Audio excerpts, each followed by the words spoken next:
我偷偷藏在家里1星期，老公和婆婆都没有发现我的存在。我趁着他们外出，偷偷出来洗漱吃饭。他们回家的时候，我就躲在柜子或床底，偷偷观察他们。今晚吃饭时，婆婆对老公说：“儿子，冰箱里那个女人，我们怎么处理？”我差点被婆婆的话吓得叫出声，声音都快冲到嗓子眼了。我连忙用手捂住自己的嘴巴。婆婆她刚刚是不是玩笑？冰箱里有女人？可婆婆的表情却又不像是在说笑。这时，老公的声音响起：“我会抓紧解决冰箱里剩下的肉。那个女人留在家里1天，我都睡不踏实。”他的语气是那样的自然，就好像在谈论一件再平常不过的事情。我想妈妈了，我什么时候才能见到妈妈呀？听到儿子提到我，老公的眼神瞬间变了，那眼神里仿佛有一股冰冷的杀气一闪而过，快得让人几乎以为是自己的错觉。随后，他又换上了温柔的表情：“妈妈不要我们了，她去了很远的地方。妈妈在的话，宝宝每天都不能玩手机看动画片了。宝宝是想看动画片，还是要妈妈呀？”老公的眼神紧紧盯着儿子，似乎在等待一个让他满意的答案。3岁的儿子皱着眉头，小脸上满是纠结，他那稚嫩的小脑袋努力思考着这个对他来说无比艰难的问题。半晌，他天真的说：“那等宝宝看够了，我们再把妈妈接回来吧。”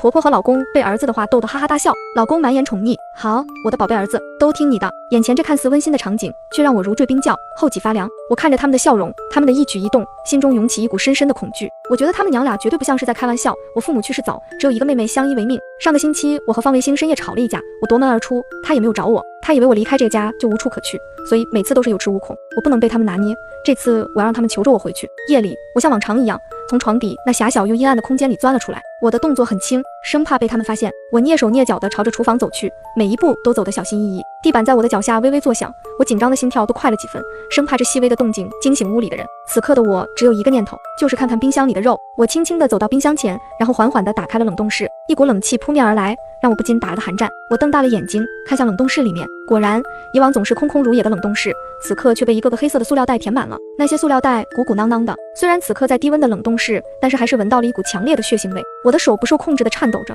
映入眼帘的竟然是一块又一块的肉。刹那间，呈现在我眼前的画面让我的心跳几乎停滞。那肉的色泽和纹理看起来不像是平时吃的猪肉牛肉。当我拉开冷冻室最下面的抽屉时，我瞪大了眼睛，几乎无法相信自己所看到的。那是一条人腿，冰冷的冰霜已经将它整个包裹，但还是可以看出那是一个女性的小腿。冰箱里的这些肉到底是谁的？我思绪不由自主地飘回到和方维兴吵架的那一天。那天我像被抛弃的孩子一样，一直在家楼下徘徊，眼睛死死地盯着楼道口，盼望着他能出来找我。傍晚看到了他的女发小徐萍萍来家里找他，然后就没有出来过。我当时以为他趁我不注意的时候已经离开了，毕竟我也有走神的时候。可现在看来，事情远远没有那么简单。看来徐萍萍是一直没有走出过这个屋子。方维兴和婆婆他们究竟做了什么？难道他们一起杀了徐萍萍？就在这时，一阵突兀的走路声打破了死一般的寂静，我的心猛地提到了嗓子眼，身体本能地做出反应。我连忙轻轻地关上冰箱门，那动作轻得几乎没有发出一丝声音。然后我迅速躲到了冰箱的侧面，身体紧紧地贴着墙壁，蹲下身子，双手紧紧捂住嘴巴，大气都不敢出，生怕自己发出哪怕一点声音会暴露自己的行踪。听着脚步的节奏和声音，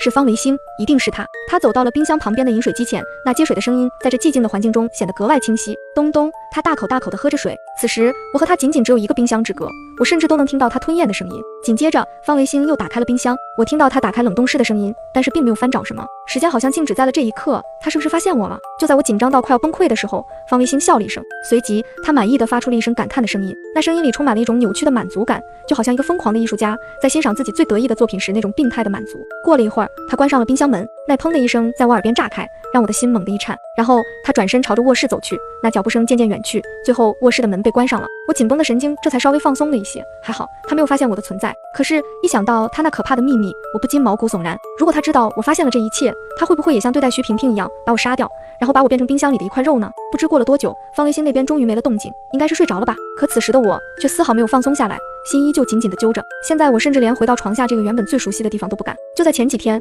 我还天真的以为，即便被他发现我在这里，顶多也就是丢了面子，夫妻之间吵吵闹闹也就过去了。然而现在一切都变了，这不是简单的家庭纷争，而是关乎生死的可怕局面。一旦被他察觉，我很可能会像那些冰箱里的肉块一样，从此消失在这个世界上。我小心翼翼地挪动着身子，大气都不敢出，眼睛紧张地搜索着周围可以藏身的地方。最终，我选择了衣帽间的衣柜。我轻轻地打开柜门，钻了进去，然后慢慢地合上柜门，尽量不发出一点声响。这一夜注定是无眠的。我的脑海中不断浮现出冰箱里那恐怖的画面和方维兴那令人毛骨悚然的笑声。明天等他们都离开这个屋子以后，我必须逃离这个魔窟。可是我的儿子铮铮怎么办？一想到他那可爱的小脸，我的心就像被重重地捶了一下。他才仅仅3岁呀，那么小，那么无辜。如果我就这样离开，他就要从此在没有妈妈的日子里成长，就要承受单亲家庭的痛苦。那天吵架我出门忘记带手机，回来后就再也没有找到，现在联系不上任何人。我要去报警，让法律来制裁方维兴和刘颖这2个恶魔。当然，先熬到天亮逃出这个家再说，起码别搭上自己的性命。回想起这段日子，我现在都觉得无比庆幸，每天我都过得战战兢兢，像幽灵一样在这个家里小心翼翼的行动，生怕引起那对恶魔母子的注意。终于熬到了天亮，我听到那3个人陆续出门的声音，每一声关门声都像是敲响在我心上的鼓点，直到外面彻底没了动静，我才敢轻轻地缓缓地从衣帽间里走出来。那一刻，我感觉自己就像是从鬼门关逃了出来一样，双腿都有些发软。我先走向卫生间，准备洗漱一番。这个夏天实在是太热了，在那封闭狭小的衣柜里躲了一夜，我浑身都被汗水湿透了，整个人散发着一股难闻的气味。温热的水洒在脸上，让我稍微清醒了一些。我努力让自己振作起来，试图把昨夜的恐惧和疲惫都冲洗掉。洗漱完毕，我简单收拾了一下自己，准备离开这个可怕的地方。然而，当我走到家门口时，不好的预感涌上心头。家里的双重安全门，外面的那扇门竟然被上锁。我难以置信地握住门把手，用力拉了拉，门却纹丝不动。我慌了，在里面是无论如何也打不开的呀。那2个恶魔，他们肯定是早就料到我可能会偷偷回来，所以才故意上锁。这锁他们是为了防止我进来，没想到是彻底把我困在了这里。就在这时，电梯门开了，我住的地方是1梯2户的格局，隔壁那户一直空着，没人居住。不好，这动静明显是有人回来了。我的心猛地一紧，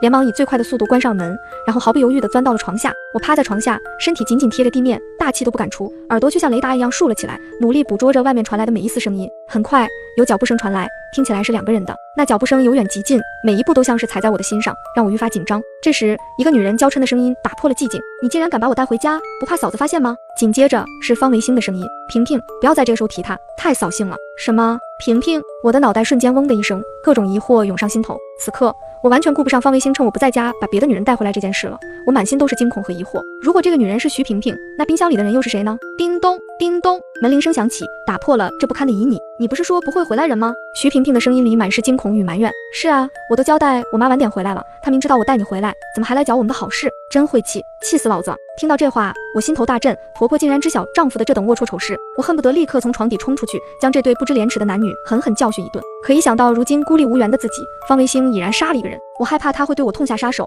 但是现在形单影只的我不占上风，方维兴已经杀了一个人了，真的好怕他还会对我动手。方维兴一边手忙脚乱地穿着裤子，一边嘴里骂骂咧咧地朝着门口走去。妈，我不是说了吗？让你晚点回来，你怎么还是……门吱呀一声被打开，随后一个熟悉的声音传入我的耳中：“姐夫，是我，小勇啊，是我的妹夫秦勇。”方维兴刚一开门，秦勇便如一阵风般直接冲进屋内。徐萍萍反应迅速，眼疾手快地关上了卧室门，而后在屋里慌乱地四处逃窜，急切地寻觅着能够藏身的角落。我在床底紧张的大气都不敢出，生怕徐萍萍也躲到床下。好在她最终藏进了衣柜里。秦勇一把推开卧室门，眼神中带着焦急与愤怒，在屋里四处翻找着。静静呢？姐夫，你把静静藏在哪里了？为什么姐也消失了？静静来找姐以后也不见了。他的声音因焦急而微微颤抖。方维兴一脸不耐烦：“你自己老婆管不住，上我家找什么？谁知道你们姐这次怎么这么有骨气？和我吵架以后，竟然敢玩离家出走的把戏。”秦勇彻底崩溃。上周静静联系不上姐，就来这里找他，然后就消失不见了。你敢说这个事情和你没有关系？他死死地盯着方维兴。突然，他眼神一凛，一眼看到了地上掉落的女人衣服。方维兴，这是什么？你不说他们2个人都不在家吗？怎么会有女人的衣服在地上？方维兴面不改色，冷哼一声：“啊，我妈的不行吗？谁规定老年人不能穿这种花色了？”我在床底，心中涌起一股强烈的不祥预感。静静消失了，她来找过我。冰箱里的女人，难道是我的妹妹吗？此刻，秦勇的出现让我有了勇气，不然我直接摊牌吧。如果我现在从床底爬出去，把我的猜测说出来，有秦勇在一旁制衡，方维兴肯定不敢轻举妄动。我双手撑在床底的地面上，微微抬起身子，准备爬出这狭小而又压抑的空间。秦勇的话再次瞬间把我定格。方维兴，你最好说的是实话，不然我们1分保险金拿不到。保险金？原本准备爬出床底的脚，像是被一股无形的力量拉扯着，不由自主地缓缓缩回。只见方维兴的脸上瞬间涨得通红，他的眼神闪躲，支支吾吾：“我真不知道你老婆在哪里。上周他来找宋阳，宋阳刚和我吵架，离家出走不在家呀，然后你老婆就走了，后来我也不知道他去哪里了呀。”方维兴这个骗子，我一直守在家楼下，根本没有发现妹妹来找过我。就在我满心狐疑的时候，秦勇的下一句话更是让我如遭雷击。方维兴，当初咱俩选中这2姐妹，就是看中她们无父无母，娶到手好摆弄。方维兴和秦勇难道在之前就认识？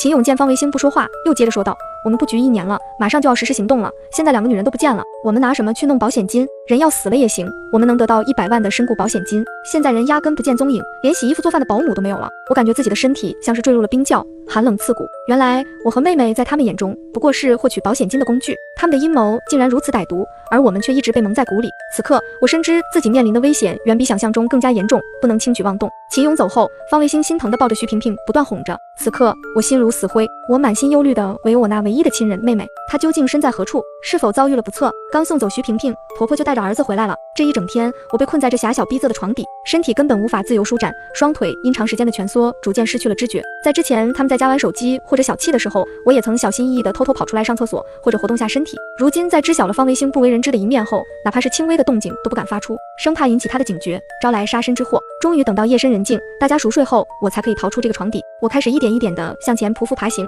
每一动一寸都像是用尽了全身的力气，动作轻缓的，生怕弄出哪怕一丝一毫的声响。宋阳，你别想逃出我的手掌心！突然，身后传来方维星的声音。完了，被发现了！我弄死你！让你跟我顶嘴！我惊恐地回头望去，却发现他依然紧闭双眼，原来是在说梦话。我长舒了一口气，庆幸自己没有真的暴露。我继续朝着冰箱的方向艰难前行。终于，我来到了冰箱前，颤抖的手轻轻搭在冰箱门上，缓缓地、悄悄地打开。映入眼帘的是那个熟悉的袋子，里面装着的腿依旧原封不动地在那里。我心急如焚，试图在那上面找到妹妹的胎记，以此来确定她的安危。可是由于长时间在冷藏室里的低温冷冻，腿上已经结了一层厚厚的冰，根本看不清任何细节。我不死心，继续在冰箱里翻找着。很快，我的手触碰到了一个黑色的袋子，我轻轻摸着袋子的轮廓，感觉里面好像是一个球形物体，旁边还有一团软塌塌的东西，一种不祥的预感涌上心头。我打开袋子，先掉落出来的是一缕棕色的头发，看到这熟悉的颜色，我的心猛地一揪。上个月我才刚刚和妹妹一起染了栗棕色的头发，手指继续颤抖着拨开那缕头发，想要看清里面的脸。就在我即将看到脸的那一瞬间，一个稚嫩的声音突然在身后响起：妈妈，你怎么在这里？我好想你。她小小的手紧紧拉着我的衣角，眼里噙满了泪水。我急忙转身，对着儿子做出虚的手势，然后一把将他紧紧抱入怀中。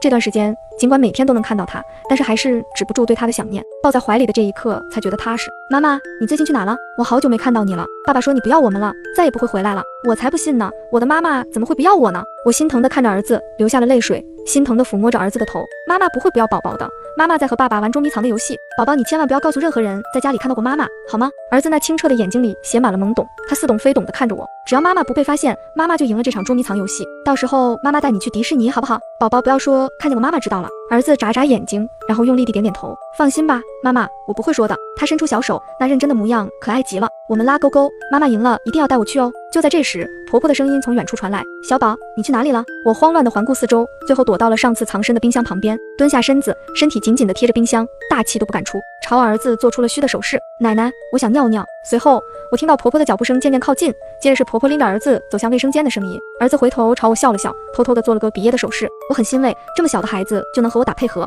趁他们再次熟睡后，我想开门逃跑报警，奈何门好像被加固了一般，我还不敢弄出太大的动静，只能再次爬回床底下。方维星却醒得出奇的早，他的眼神中透露出一丝不安与疑虑，鬼鬼祟祟地叫来婆婆。妈，我怎么总觉得家里还有别人呢？